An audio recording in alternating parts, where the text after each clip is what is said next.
પાટણ જિલ્લામાં આવેલા ચાણસ્મા તાલુકાનું ઐતિહાસિક એવા ધેણોજ ગામ ખાતે બાબા સાહેબ આંબેડકરની જન્મ જયંતિના સુપ્રસંગે અંદાજે 95 લાખના ખર્ચે ભીખાલાલ ભાવસાર મેમોરિયલ લાઇબ્રેરી શિશુ પુસ્તકાલયનું ધેણોજ ગામ હોળી ચકલા ખાતે શુભારંભ કરવામાં આવ્યું હતું। શ્રીયા ફાઉન્ડેશન તથા ધેણોજ મિત્ર મંડળ અમદાવાદના સહયોગથી ભીખાલાલ ભાવસાર મેમોરિયલ લાઇબ્રેરી શિશુ પુસ્તકાલય શુભારંભ કરાયું હતું અને ભીખાલાલ ભાવસાર મેમોરિયલ લાઇબ્રેરીનો લાભ 14 આંગણવાડી તથા 5 સ્કૂલોના બાળકોને થશે। આ પ્રસંગમાં એડવોકેટ મહેન્દ્રભાઈ ભીખાલાલ ભાવસાર સપરિવાર તથા મુખ્ય મહેમાન શંકુ વોટર પાર્કના શંકરભાઈ ચૌધરીના હસ્તે રિબિન કાપીને લાઇબ્રેરીને ખુલ્લી મૂકવામાં આવી હતી તથા ગામના આગેવાનો, પ્રાથમિક શાળા તથા આંગણવાડીના વિદ્યાર્થીઓ તથા ગામના આગેવાનો, વડીલો, બહેનો મોટી સંખ્યામાં ઉપસ્થિત રહ્યા હતા અને આ કાર્યક્રમને શોભાવ્યો હતો। અમારા ધેણોજ ગામમાં બધી ઘણી જાતની સંસ્થાઓ છે, પણ બાળકો માટેની વિશિષ્ટ લાઇબ્રેરીનો એક ઘણા વખતથી અભાવ હતો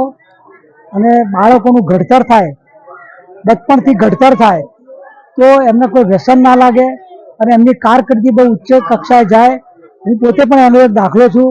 મને પણ લાઇબ્રેરીનો લાભ મળેલો અને પછી બાળકોનો લાઇબ્રેરીનો ઘણા સમયથી મળતો નથી, એટલે અમે આ એક પુરુષાર્થ કરી અને અમારા કુટુંબે નક્કી કરીને આ મકાનો ખરીદ્યા છે અને હવે એમાં લાઇબ્રેરી બનાવી રહ્યા છીએ અને ગામના લોકોને અમે અનુરોધ કર્યો છે કે વધુમાં વધુ બાળકોને આ પુસ્તકાલય સાથે જોડે અને ગામનું પણ ટ્રાન્સફોર્મેશન થાય, ગામનું પણ એક પરિવર્તન થાય, એ દિશાનો આ એક અમારો પ્રયોગ છે। આજે આ એક ખૂબ જ સારો પ્રસંગ છે ધેણોજ ગામ માટે। આજે ડૉક્ટર બાબા સાહેબ આંબેડકરની જન્મતિથિ ઉપર જે આ પ્રસંગ કરીને આપણે જે લાઇબ્રેરીનું અર્પણ કર્યું છે ગામને,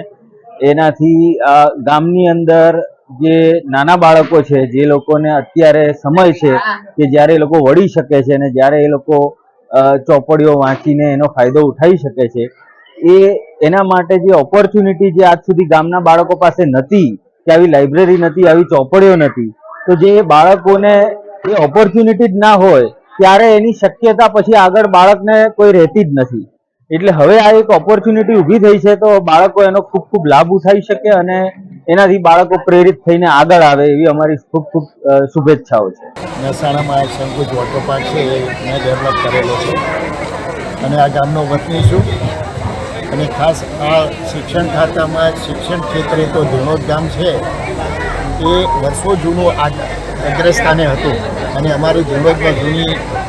પુસ્તકાલય પણ હતું, પણ જે મહેન્દ્રભાઈ આજે ફરીથી અભિયાન ઉપાડીને જે રીતનું એમને શિક્ષણ ક્ષેત્રે અને પુસ્તકાલયની જે એમને સ્થાપના કરી છે એ ઘણી જ ઉપયોગી છે અને એનાથી આપણે બાળકો એનો લાભ લેશે। ભાવિન ભાવસાર સાથે bureau report, today Gujarati news.